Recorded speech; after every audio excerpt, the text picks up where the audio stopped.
What's up, guys? I'm chowing down some chickpeas. Not a great crop, about 20-25. How do I know that? I did the mile test. But somehow they survived the snow and the rain, and yeah. Anyway, quickly about the header. I'm in flex mode, obviously. I just want to mention this transition plate.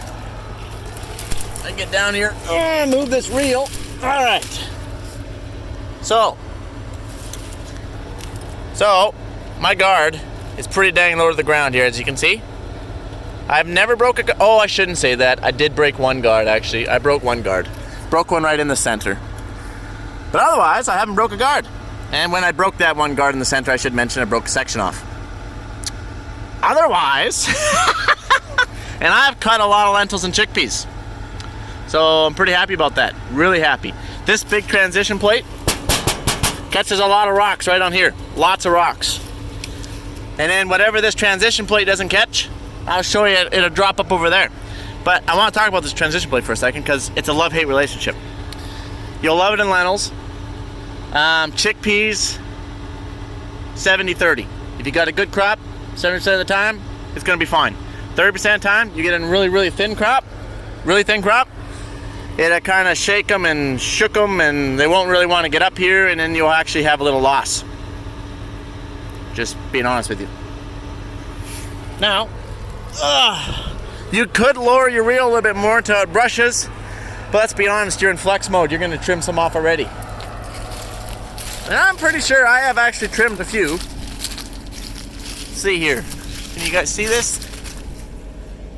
Just a couple. Not bad though. Not bad. Okay, so you're going to catch the next big bulk of your rocks in this trap right here, in which you just open up and dump all your rocks out. It's awesome, you guys. Between this transition plate and that, I think I've only put 2 rocks into my combine. That's pretty good.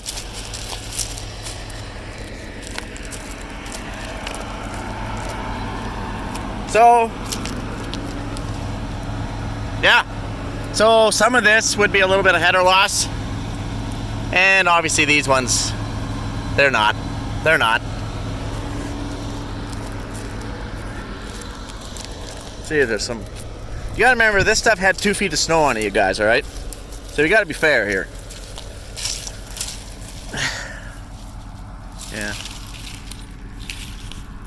So, now we are running the 645s out here somewhere. They don't have that transition plate, so they feed a little bit easier. But Wham Bam was running that on the canola last night in the rain. Okay, let's be honest though, he was running it all day yesterday. And he just finished in the rain, and he hated it coming off his honeybee. Now the reason why, I'll show you. I should just show you on a 645, but I'll show you here. So on the 645, this brace arm is really large.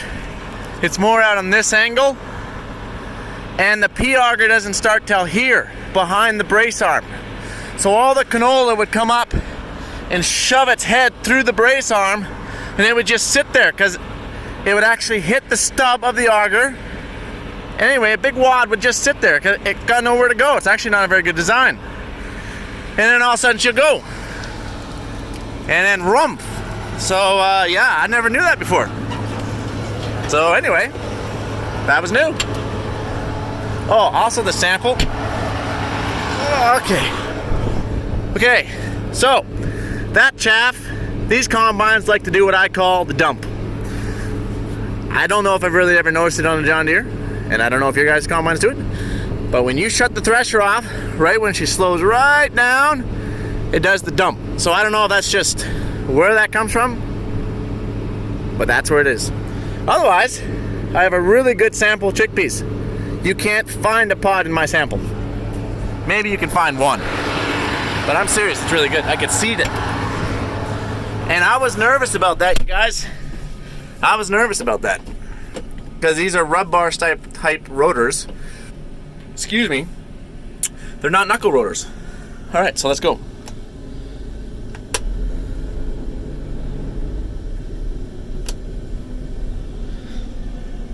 On the John Deere, I'd actually always engage my header first. then engage my separator, easier start. You can't do it with these ones. It won't let you.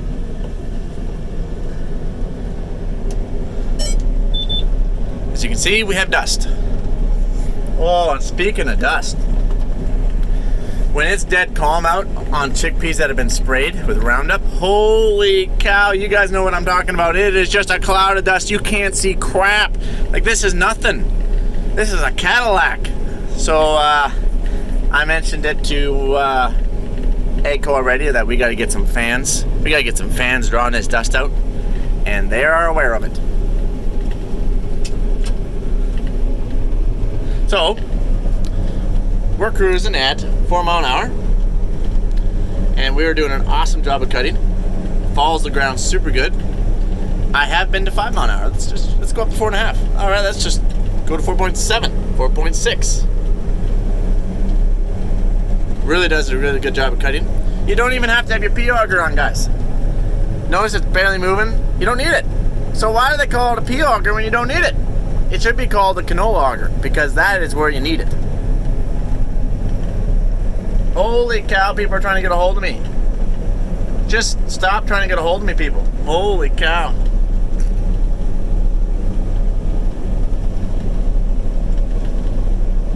And up. Show that sample before we lose our light. Really happy, guys. Really happy with the sample.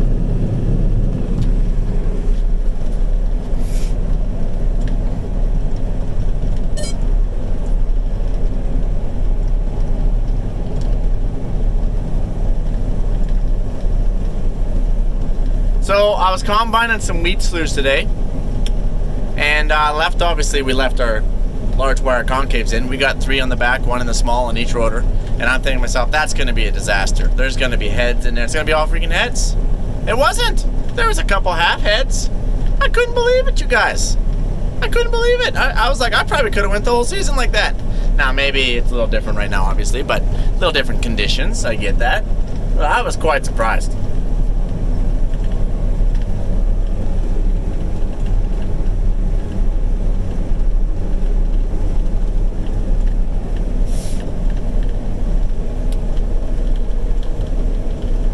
So obviously you're not going to be throwing chickpeas out the back. So it really just comes down to how this header is going to fall to the ground. I'm doing 5 mile an hour, and it will fall to the ground just nicely at 5 mile an hour. So that's what I like about it. I really like that adapter plate in there, guys. I know I've said that quite a few times, but even on the pulses now, I was going through some kind of uneven ground, and the header can move, and the combine can move, and everybody can move, and everyone can be happy, and everyone's all hunky-dory, and it's just like the 70s were all groovy. Might never say that again. Okay, my bad.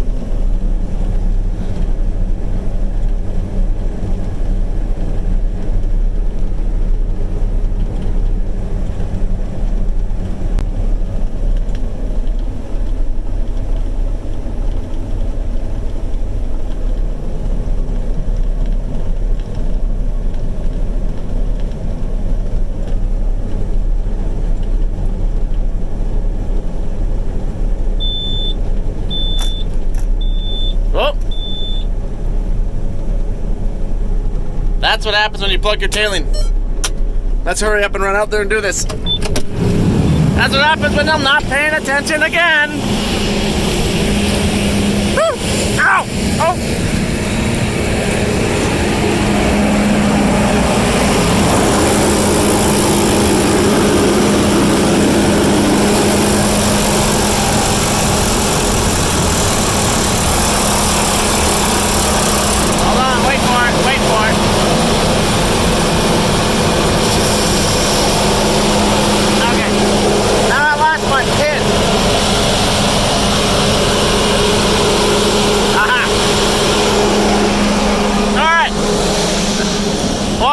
Awesome. I didn't even have to try and fake anything. It's all right there real for you guys.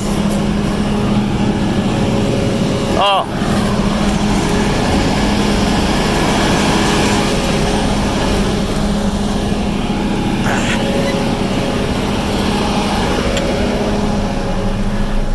Apparently, if I want to do 5 mile an hour, I should just maybe open up my bottom sieve just a smidgen. I'm just backing up so that way I don't create a new pile. So normally I gotta do this twice because this thing holds a lot of tailings.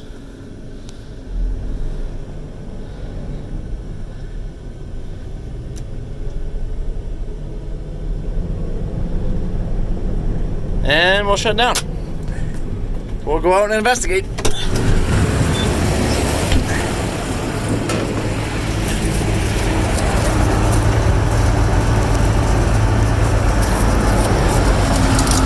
It's spinning, boys. You see it? That's awesome. I told you it takes 2 piles. Okay.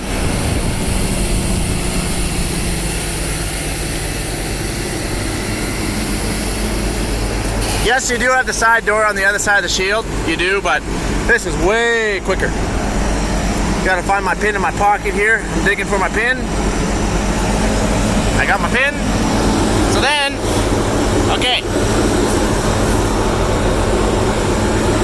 I'm gonna put my pin down here. It's kind of hard to do with one hand. See this? So you gotta put the door like that. Grab the other one like that. And then, in theory, you take your other hand, you pull that down. Since I don't have that, I'll use my foot to hold it. There. Then you stick your pin in. And since I don't have that, I gotta try. Okay, guys, I gotta pause this. All right. Pin is installed. A little pile there, and a bigger pile there. We're out of here.